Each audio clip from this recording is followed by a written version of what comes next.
Mis amigos apostaron a que no podría conseguir a alguien mejor que tú. Solo les estoy demostrando que se equivocan, sonrió con aire de suficiencia después de que la vi sentada en el regazo de otro hombre. Respondí, demuestra esto también. Luego tomé una foto, se la envié a sus padres con la leyenda, su hija en su mejor momento, y me fui. Ella llamó, aterrorizada. Su padre la había visto. La primera grieta en nuestros cimientos no fue una pelea. Fue un suspiro. Sucedió hace 2 semanas. Yo estaba en el sofá, terminando de escribir un código para un proyecto del trabajo, y Sofía estaba navegando en su teléfono, con los pies sobre mi regazo. Dejó escapar un largo y cansado suspiro, de esos que suplican una pregunta. ¿Qué pasa? Pregunté, con los ojos todavía a medias en mi pantalla. Es que... El novio de Jimena la sorprendió con un fin de semana en el Valle de Guadalupe. Tour en helicóptero, todo incluido, dijo mientras navegaba, su pulgar moviéndose agresivamente. Y Miguel acaba de comprarle a Laura ese bolso nuevo de Prada que quería. El que publicó. Recuerdo la sensación. No eran celos. Era un agotamiento silencioso. Qué bien por ellos, dije, tratando de sonar neutral. Nosotros también tuvimos un gran fin de semana. Esa caminata fue perfecta. Ella dejó el teléfono y me miró, no con ira, sino con una especie de lástima teatral. Una caminata, Alejandro. Llevamos sándwiches. Son simplemente vibras diferentes. Sabes, tu vibra es muy estable, muy predecible.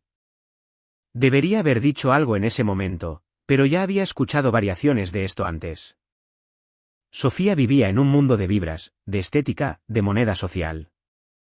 Mi mundo estaba construido sobre la lógica, sobre la fiabilidad. Pensé que nos equilibrábamos. Últimamente, había empezado a sentir que yo era solo el lastre en su veloz globo aerostático, necesario para evitar que se fuera volando por completo, pero un peso muerto al fin y al cabo. Su grupo de amigos era la encarnación de su vibra, Santiago, Marcos, Jimena, Laura, una constelación de fondos fiduciarios, vagas aspiraciones de ser influyentes y una constante y desesperada necesidad de ser vistos como ganadores. Yo era la pieza extraña, un ingeniero de software al que le gustaba su trabajo, sus amigos y la tranquila satisfacción de un problema resuelto. Yo era, en su jerga, relajado.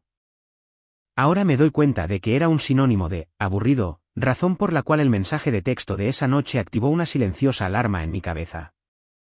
Sofía, 8:47 de la tarde. Oye, cambio de planes. El grupo decidió ir a Aura Rooftop. Nos vemos allí. Mesa a nombre de Santiago. No llegues tarde. Esta noche va a estar increíble.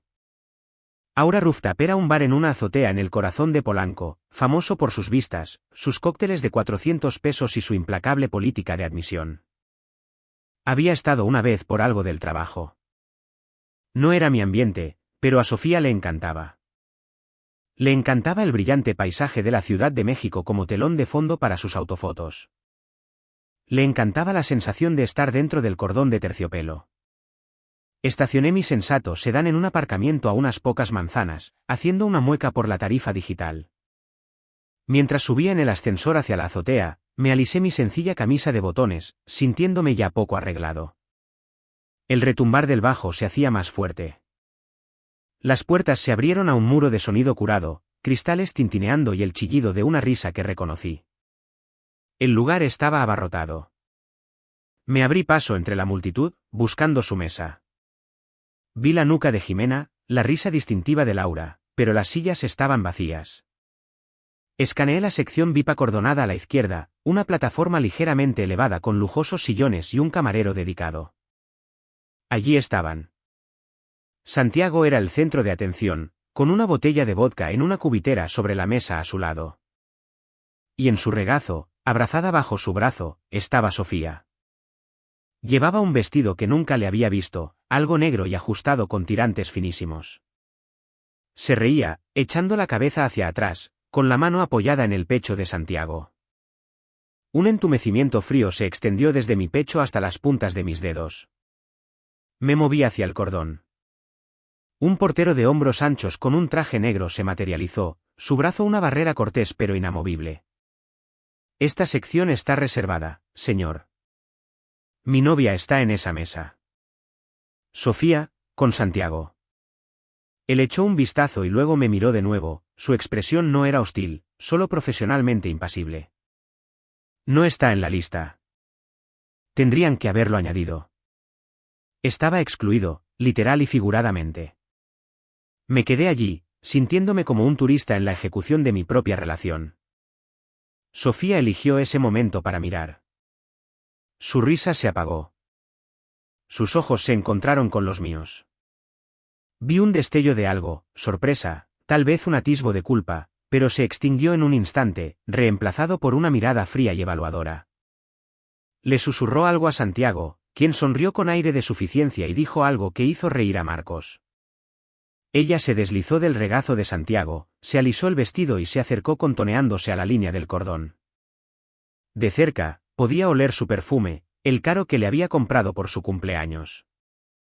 Se sintió como una traición en sí misma. Alex, dijo, su voz elevándose por encima de la música. No fue un saludo. Fue un anuncio. Lo lograste. Sofía, ¿qué está pasando? Mi voz sonaba tranquila, incluso para mí. El entumecimiento era un aislante. Se apoyó en el cordón de terciopelo, una reina dirigiéndose a un plebeyo. Alex, mira.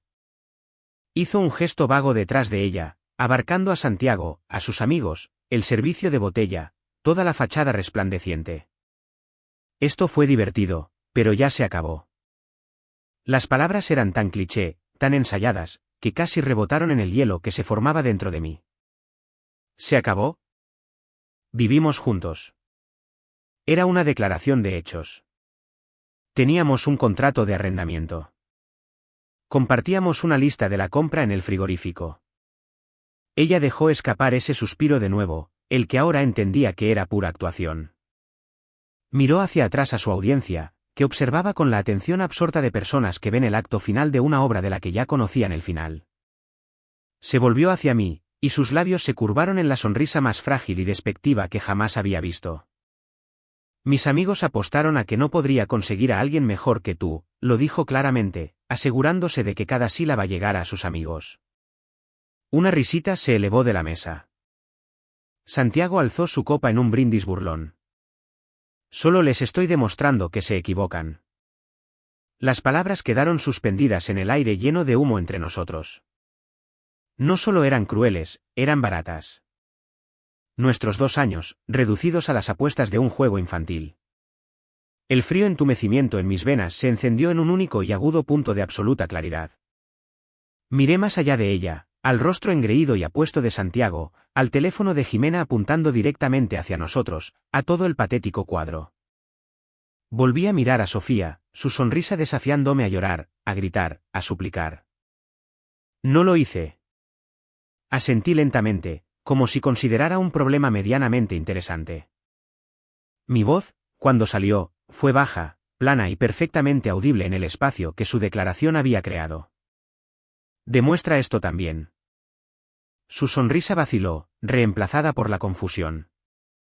¿Qué? Ya tenía mi teléfono fuera. No lo levanté rápidamente. Hice un espectáculo de ello, abriendo la aplicación de la cámara deliberadamente. Vi cómo sus ojos se abrían de par en par al comprender. Alejandro, no te atrevas. El flash se disparó. Una imagen perfecta, nítida y de alta resolución, Sofía capturada en plena transición de la crueldad al asombro, el cordón VIP en primer plano, Santiago recostado como un rey detrás de ella, sus amigos congelados en diversas etapas de alegría ebria. Era una obra maestra de contexto. Miré la pantalla, la evidencia condenatoria. Asentí de nuevo, esta vez para mí. La tengo. Bórrala. Chilló, su fachada de frialdad haciéndose añicos. Intentó alcanzar por encima del cordón, pero el portero se movió, su corpulencia un recordatorio de la barrera que ella misma había elegido. Alejandro, te lo juro por Dios, bórrala ahora mismo. No respondí. Me guardé el teléfono en el bolsillo, di media vuelta y caminé de regreso hacia el ascensor. Sus gritos me persiguieron. «Perdedor patético. Vuelve aquí». Pero fueron tragados por la música y el zumbido de la ciudad detrás de las paredes de cristal. Las puertas del ascensor se cerraron sobre el sonido de su furia. El silencio repentino fue ensordecedor.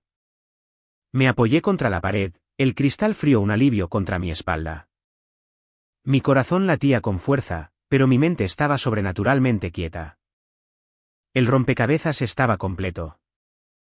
El comportamiento distante, los suspiros, los insultos disfrazados de observaciones, todo conducía aquí, a un bar en una azotea donde yo era el remate de una apuesta. Mientras el ascensor descendía, no pensaba en el amor perdido que sentía como si hubiera desaparecido hacía meses. Pensaba en la foto en mi bolsillo. Y pensaba en Roberto, el padre de Sofía, un hombre hecho a sí mismo y sin rodeos que valoraba el honor y la discreción por encima de todas las cosas. El hombre que, solo 3 meses atrás durante una cena con Filete, me había mirado a los ojos y dicho, «Eres bueno para ella, Alex. ¿La centras?» El juego no había terminado. Ella acababa de demostrar a sus amigos que podía ser cruel. Era mi turno de demostrar algo a la única persona cuya opinión realmente la asustaba. El aire de la ciudad fuera de Aura Rooftop era fresco y tranquilo, un marcado contraste con el caos presurizado que acababa de dejar. No corrí. Caminé con un paso firme y deliberado de regreso al aparcamiento. El entumecimiento se había solidificado en una especie de sistema operativo, limpio, lógico y orientado a tareas. El desamor era un lujo para más tarde. En este momento, había protocolos que seguir. Entré en mi coche pero no lo arranqué. Me senté en la oscuridad, la única luz proveniente de la pantalla de mi teléfono. Abrí la foto. Era mejor de lo que esperaba. El flash había iluminado cada detalle, la curva engreída de la boca de Santiago, el brillo de triunfo barato en los ojos de los amigos, y Sofía. Especialmente Sofía. Su expresión fue capturada en un limbo perfecto entre el desdén cruel y la sorpresa aterrorizada. Contaba toda la historia. Mi pulgar se cernió sobre el botón de compartir.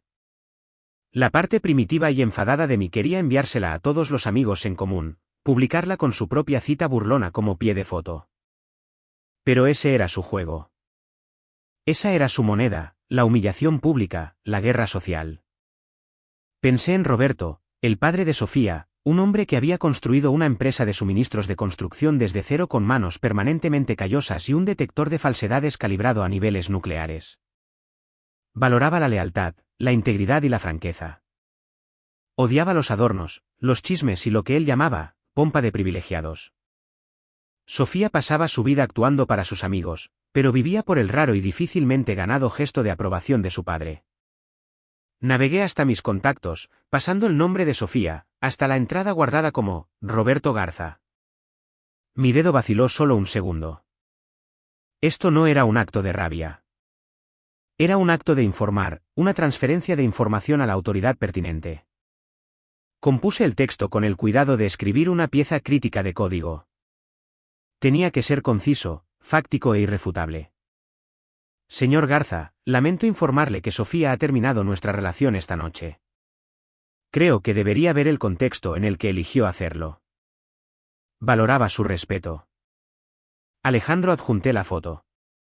No añadí emojis, ni puntuación para dar dramatismo, ni preguntas de seguimiento.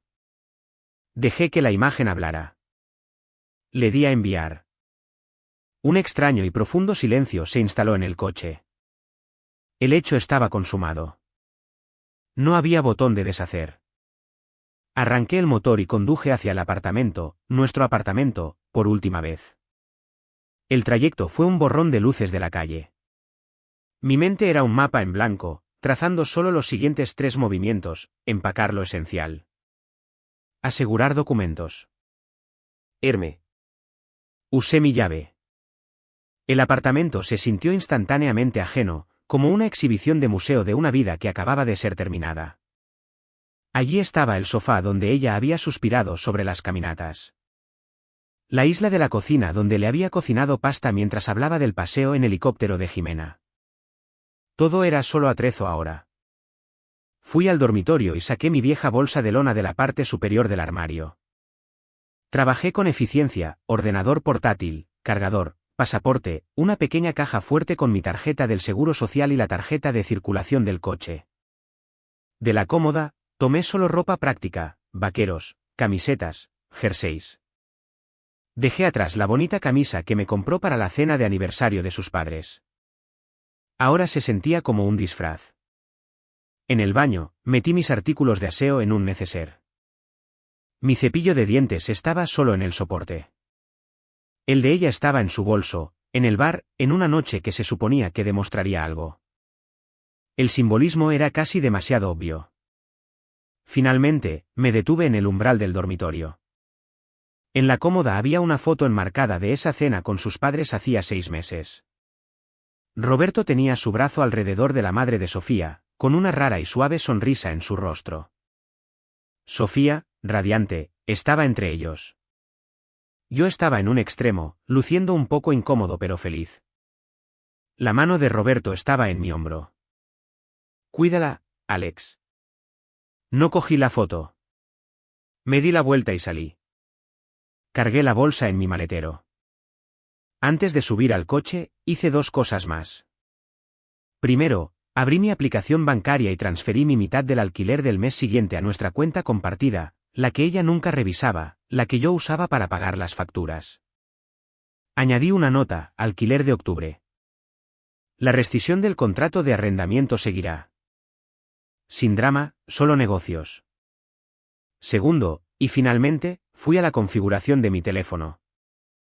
Encontré el contacto de Sofía. No lo borré. Bloqueé su número. Luego, la bloqueé en todas las plataformas sociales que pude recordar. No fue un acto de ira. Fue un cortafuegos. Ella había elegido convertirme en un extraño. Ahora yo estaba haciendo esa elección permanente y segura.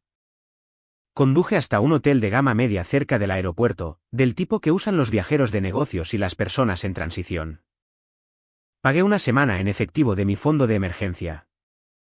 La habitación era insulsa, beige y felizmente silenciosa. Coloqué mi bolsa de lona junto al escritorio. Saqué mi ordenador portátil, pero no lo abrí.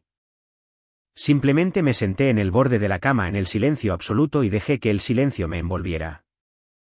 La ola emocional que había estado conteniendo finalmente rompió. No eran lágrimas por ella. Era un dolor profundo y estremecedor por el futuro que había pensado que estábamos construyendo, aquel por el que me había comprometido, para el que había planeado y en el que había creído. La traición no fue solo que se hubiera ido, fue que se hubiera burlado de todo lo que yo había ofrecido.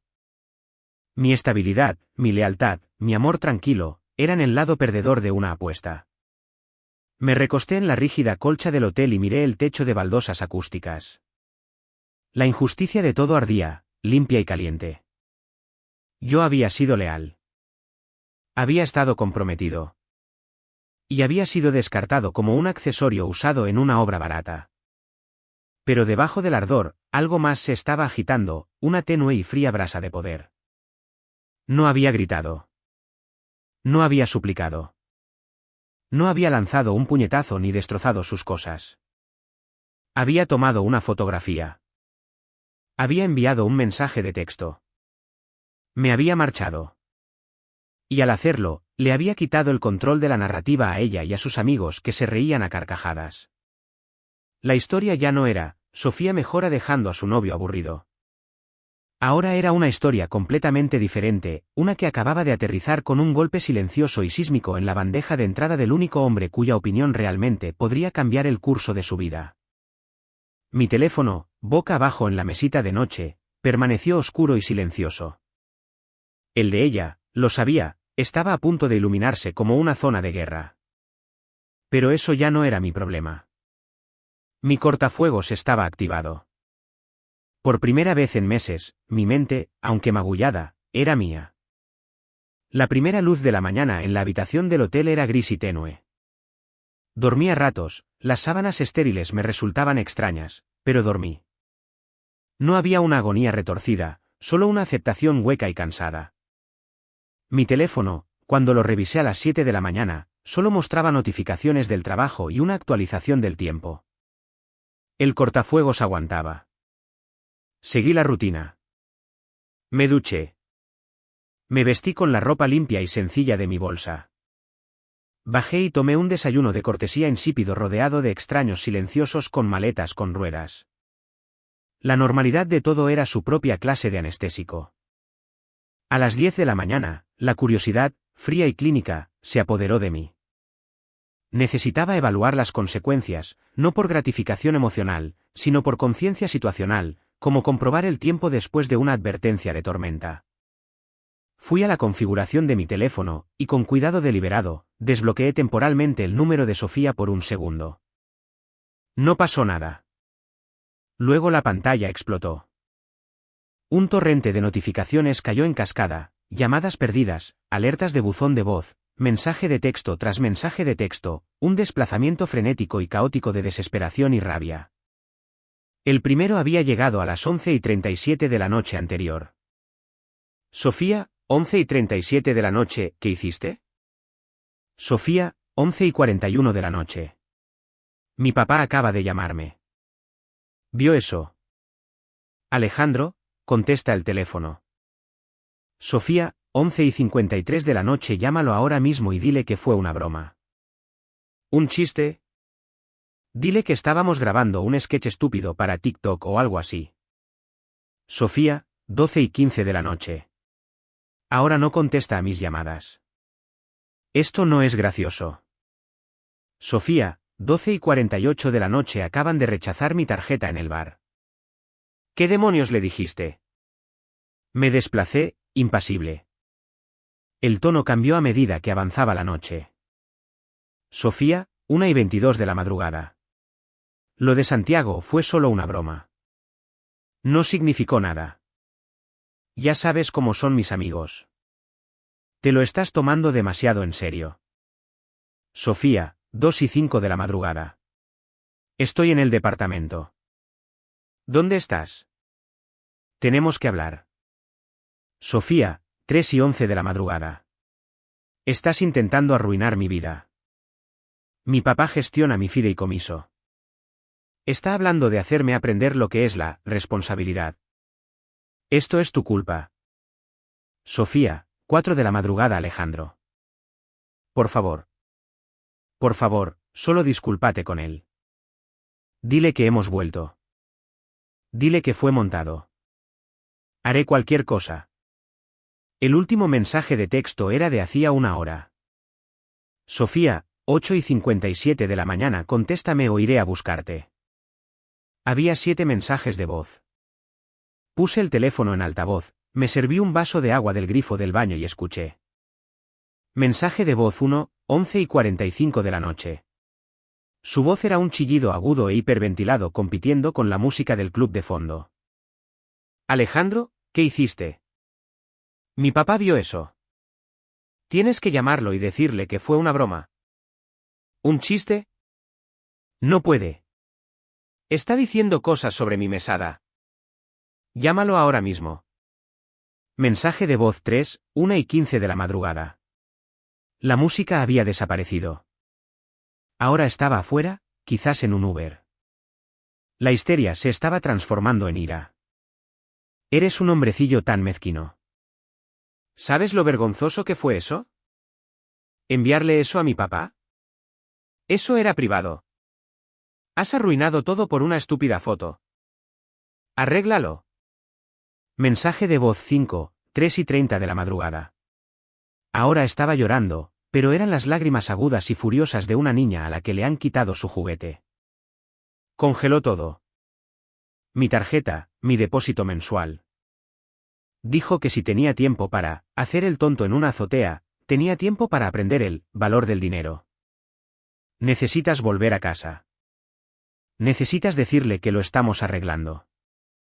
Le caías bien. Te escuchará. El último mensaje de voz, de hacía 45 minutos, era el más escalofriante. Las lágrimas habían desaparecido. Su voz era baja, fría y absolutamente arrogante. Alejandro, esta es tu última oportunidad. Estate en el departamento antes del mediodía. Llamaremos a mi papá juntos. Le dirás que estabas borracho y celoso y que te inventaste la situación. Si haces esto, quizás podamos salvar algo. Si no lo haces, te arrepentirás. No voy a perder mi vida porque no sepas aceptar una broma. Borré los mensajes de voz. Me senté con la espalda contra el cabecero, el silencio de la habitación amplificando los ecos silenciosos de su pánico. Todo era sobre control de daños, no remordimiento. No una disculpa para mí. La traición no era el problema. La consecuencia lo era. Mi teléfono sonó. Era ella. La pantalla brilló con su nombre, una foto de ella sonriendo de una época más feliz. Dejé que sonara 3 veces. Luego deslicé para contestar. No dije nada. ¿Alex? Su voz estaba tensa, ronca de gritar y llorar. Sí. Oh, gracias a Dios. Mira, tienes que volver a casa ahora mismo. Necesitamos llamar a mi papá juntos. No. Un compás de silencio atónito. ¿Qué quieres decir con no? Alejandro, sé razonable. Este es mi futuro. Tú acabaste con nuestro futuro anoche, dije, con la voz serena y baja. Esta es la consecuencia. ¿Consecuencia de qué? ¿De divertirme? ¿De vivir mi vida? Siempre fuiste tan crítico, tan mezquino. La ira había vuelto, un arma familiar. Tienes que arreglar esto. Dile que hemos vuelto. No lo hemos hecho. Entonces miente. Gritó al teléfono. Lo aparté ligeramente de mi oído. Dile que reaccionaste de forma exagerada. Dile que lo sientes. Mi papá te respeta. Se lo creerá. Solo hace esta única cosa. Adiós, Sofía. No te atrevas a colgarme. Terminé la llamada. Inmediatamente volví a bloquear su número. El silencio regresó de golpe, más puro que antes. La recopilación de información no había terminado. Tenía un amigo en común de confianza, David. Nunca había sido parte del círculo íntimo de Sofía. Era mi amigo de la universidad que se había mudado a la ciudad. Era sensato, observador y odiaba el drama. Le envié un mensaje de texto. Oye, Sofía y yo hemos terminado. Es complicado. Puede que oigas algunas cosas. Solo quería que lo supieras por mí primero. Su respuesta fue casi instantánea. David, güey, ya lo he oído. ¿Estás bien?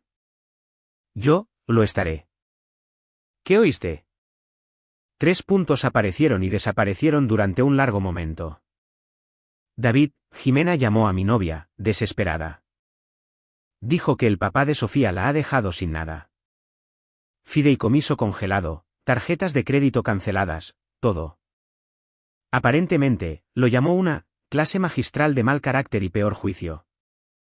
Dijo que podía aprender el valor de un peso ya que valoraba tan poco todo lo demás. Una sombría satisfacción, limpia y aguda, se instaló en mi pecho. Las palabras de Roberto eran un eco directo y brutal de los valores que siempre había predicado. David, además, Santiago es un caso. Aparentemente, después de que te fuiste, le dijo a Sofía que se estaba poniendo demasiado intenso, y que no buscaba un proyecto. Se fue con otra chica 1 hora después. Sofía tuvo que rogarle a Jimena que le pagara un Uber a casa. David, el grupo de amigos se está distanciando. Marcos dijo que todo el asunto daba mala imagen. Jimena está cabreada porque cree que hace que su pandilla parezca vulgar. Ahora todos están preocupados por sus propias reputaciones. Gracias por decírmelo. David, cuando quieras. Por si sirve de algo, te mereces algo mucho mejor. Avísame si necesitas un sofá. Dejé el teléfono. El karma no era místico, era causa y efecto. Ella había cambiado mi firmeza por moneda social, solo para descubrir que esa moneda era falsa y su cuenta bancaria estaba cerrada. Había elegido a un hombre que la veía como entretenimiento y fue descartada cuando el espectáculo se volvió aburrido. Había valorado las opiniones de amigos volubles que ahora se dispersaban para proteger su propia marca. No sentí alegría. Sentí una profunda y cansada validación. El mundo, a su manera dura, simplemente estaba reflejando las decisiones que ella había tomado en esa azotea. Una última pieza de información llegó unas horas más tarde a través de un correo electrónico formal a nuestra cuenta compartida de la empresa de gestión de la propiedad. Era una advertencia por violación del contrato de arrendamiento por ruido excesivo y alteración del orden la noche anterior, citando una queja del vecino de abajo sobre una mujer gritando y lanzando cosas en nuestra unidad entre las 3 y las 5 de la madrugada. Cerré el ordenador portátil. La mitad respiraba. La injusticia de la traición ahora estaba siendo contrarrestada por la inexorable matemática de las consecuencias. Mi camino era el silencio, la distancia y la autorreparación.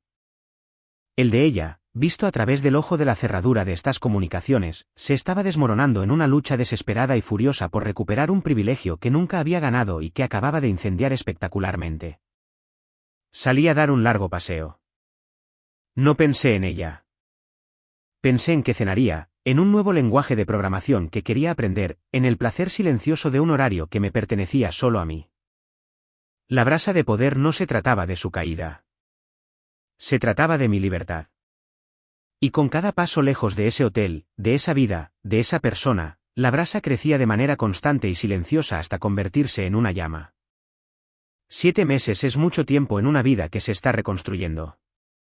Es tiempo suficiente para que una habitación de hotel se convierta en un apartamento temporal y para que ese apartamento se convierta en un luminoso y espacioso condominio con un contrato de arrendamiento a tu único nombre. Es tiempo suficiente para ser ascendido a desarrollador principal gracias a un trabajo enfocado. Es tiempo suficiente para reaprender el placer de las mañanas de sábado con un libro, con el silencio roto solo por la cafetera. Y es tiempo suficiente para conocer a alguien. Valeria no se parecía en nada a Sofía. Donde Sofía era una actuación, Valeria era una conversación. Era una diseñadora gráfica con un ingenio tranquilo y una mirada firme y observadora. Nuestra primera cita fue en la cafetería de una librería que Sofía habría considerado pintoresca, su código para aburrida. Hablamos durante 3 horas sobre todo y nada. No hubo cálculo, ni posturas. Simplemente fue fácil. En una fresca tarde de sábado, estábamos en nuestro lugar favorito, una cervecería artesanal en la Condesa con largas mesas comunitarias y un patio lleno de perros. Yo llevaba una camisa de franela gastada, Valeria un suave jersey, su mano descansando ligeramente en mi antebrazo mientras terminaba una historia sobre un cliente difícil. Estábamos compartiendo un pretzel. Yo estaba, por primera vez en más de un año, genuina y sencillamente feliz. El pasado se sentía como un libro mal escrito que había sacado de una biblioteca hacía mucho tiempo. El universo, con su irónico sentido del tiempo, eligió ese momento para pasar página. La vi primero desde el otro lado del patio. El cambio fue discordante. Sofía estaba abrigada con un abrigo acolchado de aspecto barato, su cabello recogido en una coleta descuidada. Parecía mayor, cansada. Estaba con Mía, una amiga periférica del antiguo grupo que siempre parecía vagamente arrepentida. Las estaban sentando a 2 mesas de distancia. Los ojos de Sofía recorrieron el patio, un escaneo habitual en busca de estatus o reconocimiento. Se fijaron en mí. La conmoción en su rostro fue inmediata, seguida de una compleja avalancha de emociones, esperanza, desesperación, un destello de la antigua vanidad. Le dijo algo bruscamente a Mía, quien hizo una mueca y comenzó a serpentear entre las mesas hacia nosotros. Valeria sintió que me quedaba quieto. Siguió mi mirada. ¿Alguien que conoces?, preguntó, su voz baja y tranquila. Mi ex, dije, igualmente en voz baja. La de la azotea. Las cejas de Valeria se arquearon ligeramente en comprensión. No se tensó ni movió la mano. Simplemente asintió con un gesto pequeño y sereno. Su presencia era un ancla. Sofía se detuvo al borde de nuestra mesa. Ignoró a Valeria por completo, sus ojos clavados en mí. Alejandro. Hola. Su voz intentó sonar casual pero aterrizó en un territorio tenso. «¿Te ves bien, Sofía?», respondí, con un único asentimiento de reconocimiento. Nada más. El silencio se alargó. Ella cambió su peso, claramente esperando más. Una pregunta, una reacción, algo a lo que aferrarse. «Mira, yo». Vaciló, sus líneas ensayadas fallando ante mi absoluta quietud. Intentó de nuevo, forzando un temblor en su voz. «He tenido mucho tiempo para pensar. Mucho tiempo sola». Enfatizó la última palabra, esperando simpatía. No llegó ninguna. Lo que dije en la azotea. Esas no eran mis palabras. Estaba tratando de impresionar a gente que no importa. Gente que ya no está. Finalmente miró a Valeria, un rápido y despectivo movimiento de sus ojos antes de volver su completa y suplicante atención hacia mí. «Tú importabas. Nosotros importábamos». No dije nada. Solo esperé, mi expresión una de paciencia educada y distante. Su compostura se resquebrajó un poco. La desesperación se filtró. «Mi papá. Todavía no me restablece las cosas por completo. Dice que necesito demostrar madurez sostenida». Dijo las palabras como si fueran un concepto extraño e injusto. Si supiera que estamos hablando, si viera que podemos ser civilizados, ayudaría. Demostraría que soy estable. Dio un paso más cerca, su voz bajando a un susurro conspirador. «Quizás podríamos incluso tomar un café alguna vez. Solo hablar. Empezar de nuevo. El verdadero tú y la verdadera yo, sin todo el ruido». Esa era su jugada. No una disculpa para mí, sino una propuesta para usarme como referencia de carácter para su padre. Un peldaño para volver a su antigua financiación. Fue Valeria quien rompió el silencio primero, no con palabras, sino con un apretón sutil, casi imperceptible, en mi brazo. No fue posesivo. Fue de apoyo. «Estoy aquí. Este es tu espectáculo». Miré a Sofía, la miré de verdad por primera vez desde que se había acercado. Vi la tensión alrededor de sus ojos, el abrigo barato, el vacío donde solía estar su confianza performativa. No sentí nada. Ni ira, ni piedad, ni nostalgia, solo un vasto y silencioso espacio donde ella solía estar. «Sofía», dije, mi voz tranquila, clara y final. Era el tono que usaba en las reuniones de proyectos para concluir una discusión. «Eso no va a suceder». Ella se estremeció como si la hubieran golpeado. «Pero tenías razón en una cosa esa noche», continué, interrumpiéndola suave pero firmemente. Miré a Valeria, que me devolvió la mirada con una expresión suave y comprensiva. Coloqué suavemente mi mano sobre la de ella en la mesa, un gesto simple y no planeado de unidad. «Podías conseguir a alguien mejor que el chico que era entonces, el chico que toleraba la falta de respeto por el bien de la paz». Volví mi atención completa a Sofía, mi mirada firme. «Así que, yo conseguí algo mejor. Conseguí algo mejor. Construí una vida que no tiene lugar para el drama, ni las apuestas, ni para demostrar cosas a gente cruel». Hice un ligero gesto a nuestro alrededor, la cálida cervecería, la charla feliz, la mujer a mi lado. «Esta es mi vida ahora. Es pacífica. Es real. Espero que construyas una buena vida para ti, Sofía. De verdad. Pero no me incluirá a mí de ninguna manera». El color desapareció de su rostro. La máscara de remordimiento cuidadosamente construida se hizo añicos, revelando la cruda arrogancia debajo. Sus ojos, abiertos de par en par por la conmoción, se movían entre mi rostro tranquilo y mi mano unida a la de Valeria. La verdad, que no solo estaba superándolo, sino superándose, y que ella ahora era una espectadora irrelevante de ello, la golpeó con fuerza física. «¿Así que eso es todo?». Su voz se elevó, aguda y quebradiza, atrayendo algunas miradas de las mesas cercanas. «¿Después de todo lo que tuvimos? Después de que arruinaras mi relación con mi papá, simplemente te vas a sentar aquí con tu pequeña. ¿Tu pequeña de rebote y fingir que no existo?». El veneno en la expresión, de rebote, quedó suspendido en el aire. Valeria no reaccionó, solo observaba con una especie de interés académico y distante, como si observara un espécimen fascinantemente tóxico. No entré en el juego. No la corregí. Simplemente me levanté, retirando la silla de Valeria para ella con una tranquila cortesía. Dejé suficiente dinero en efectivo sobre la mesa para cubrir nuestra cuenta y una generosa propina. Miré a Sofía una última vez. No había ira en mis ojos, ni triunfo, solo la absoluta e inquebrantable finalidad de la indiferencia. Hemos terminado aquí, dije, mi voz plana y definitiva. Tomé la mano de Valeria. Juntos, nos dimos la vuelta y nos alejamos, serpenteando entre las mesas hacia la salida. No miramos hacia atrás. Escuché un sonido ahogado e inarticulado de furia detrás de nosotros, rápidamente acallado por la voz suplicante de Mía, pero ya se estaba desvaneciendo, convirtiéndose en solo otro ruido sin importancia en el fondo de mi día. Afuera, el aire de otoño era fresco y limpio. Valeria me apretó la mano. ¿Estás bien? Respiré hondo, llenando mis pulmones con el aire libre y no contaminado. La miré, a la compasión inteligente en sus ojos, y sentí que el último fantasma de esa noche en la azotea se disolvía en la nada. Estoy perfecto, dije, y lo decía en serio. Me muero de hambre. Vamos a por esa comida italiana de la que hablamos.